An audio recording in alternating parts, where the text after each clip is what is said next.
vile racist throw food over a woman who's out with her baby in Camden because white people are inferior. What are you running away for? What was that about? White people are inferior. White people are inferior? I did that because I wanted to. Call the police. I don't want to be in handcuffs. You should have kicked off then. You told you to stand on your What happens when a racist outburst goes too far? In this shocking footage, a woman attacks a mother and her baby in Camden, hurling both racial slurs and food at them in broad daylight. But here's the twist that nobody expected. Moments after her vile tirade, the attacker breaks down in tears as reality hits. Stay with me as we unpack this disturbing incident and what it reveals about racism in our communities today. The Camden incident isn't isolated. It's part of a disturbing pattern that plays out across public spaces daily. Consider what happened on a Virgin train. You throw food at my girlfriend who's white because white people are inferior. Yeah, I don't have anything else to say to you. Call the police, it's fine. Then, after that, she does get arrested and starts crying and stating that she doesn't like being handcuffed. Are you going to keep following me? Yeah, I'm going to keep following you. And what are you going to We'll do? find out where you work. No, you're not going to find Yeah, me. I will. You're going to go back. When solicitor Alexander McKinnon targeted Sana Shahid and her 4-year-old son Zayn with vicious racial abuse. The scene unfolded in first class, where McKinnon questioned their very right to occupy that space, spitting venom with words like, "You don't deserve to be here. Bloody foreigners. Where were you even born?" He even told the child to shut up while making aggressive statements toward the mother. What drives seemingly normal people to launch into such hateful tirades? These public outbursts represent prejudice that typically simmers beneath a veneer of respectability before boiling over in moments of stress or perceived challenge to social hierarchy. The perpetrators often appear shocked by their own behavior afterward, much like the Camden attacker who transitioned from aggression to tears when faced with consequences. This Jekyll and Hyde transformation suggests these individuals maintain a carefully constructed self-image that doesn't include being racist, despite harboring deeply problematic views. The Virgin train incident highlights another troubling aspect of these confrontations, the targeting of mothers with children. These attacks exploit a particular vulnerability, a parent's divided attention between self-protection and shielding their child from both physical and psychological harm.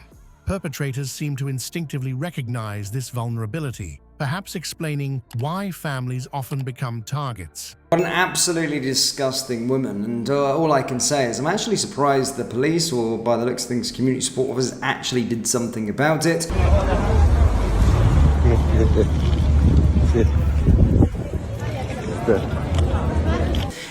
But yeah, fair play to them. I mean, we do, of course, state all of the time that they are two-tier policing, and I still very much believe that. The mother-child relationship becomes weaponized against the victims, with the parent forced to navigate both immediate safety concerns and the long-term impact on their child's developing worldview.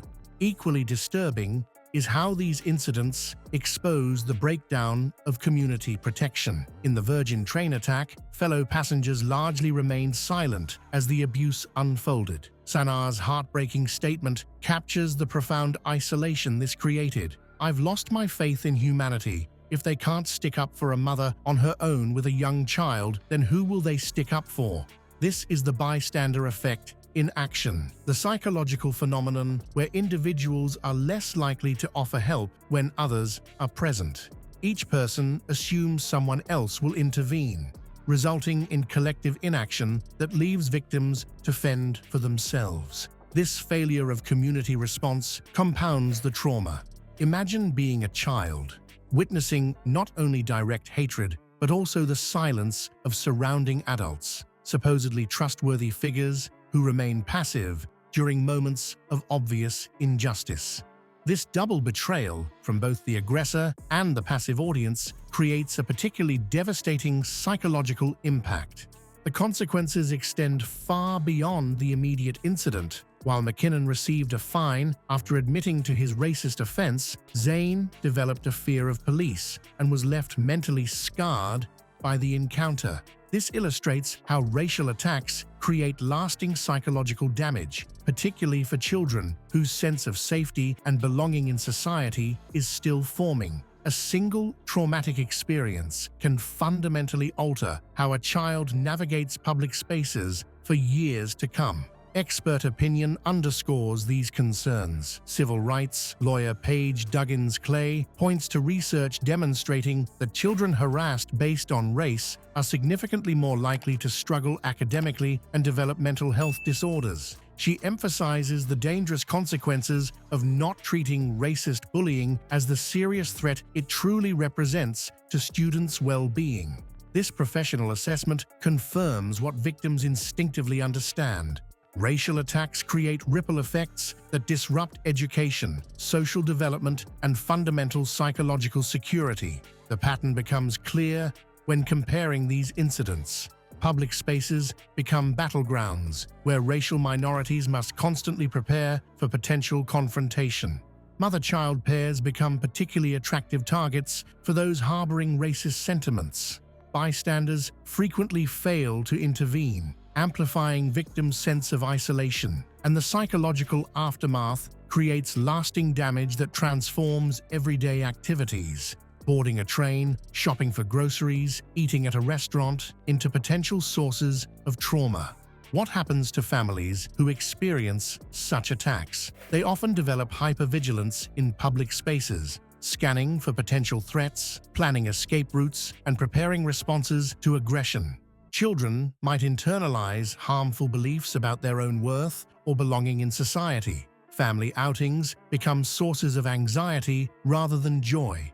The accumulation of these experiences, whether personally experienced or observed in media, creates a chronic stress that manifests in both psychological and physical health problems over time. The Camden incident isn't just about one woman's racist outburst, it exposes our collective failure as a society. When bystanders remain silent during racist attacks, we become complicit. Research from the Southern Poverty Law Center confirms that intervention can effectively de-escalate these situations and reduce harm to victims. Our silence emboldens perpetrators and deepens the trauma experienced by those targeted. Anti-racism educators emphasize that public accountability is crucial. Speaking up, reporting incidents, and supporting victims disrupts the cycle of hate. While the racist woman's tears garnered attention, they pale in comparison to the lasting psychological damage inflicted on a mother and child who were simply existing in public space.